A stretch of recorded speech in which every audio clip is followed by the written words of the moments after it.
हिते वाके ॿुधायूं त गुम थियल शहरियुनि जी ॻोल्हा करण रियासत जी ज़िम्मेवारी आहे। सिंध हाई कोर्ट जो इहो चवणु आहे। जस्टिस नेमतुल्ला फिलोपोट्रो जी सरबराही में बरकनी बेंच गुम थियल माण्हुनि जे केस जी ॿुधणी कई।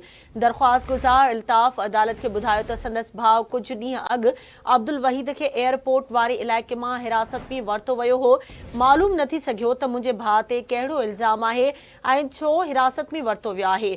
जांच ऑफिसर अॻ भराई वारी रिपोर्ट अदालत में जमा कराए छॾी। मुल्क जे मुख़्तलिफ़ इदारनि ऐं एजेंसियुनि खे ख़त लिखिया विया आहिनि। जांच ऑफिसर जो इहो चवणु हुयो हिकु गॾियल जांच टीम ठाही वई आहे ऐं उन जो हिकु इजलास बि मुनक़िद कयो वियो आहे। रिपोर्ट में इहो ॼाणायो वियो GIT जी हिदायतुनि जी रोशनी में जांच जारी आहे।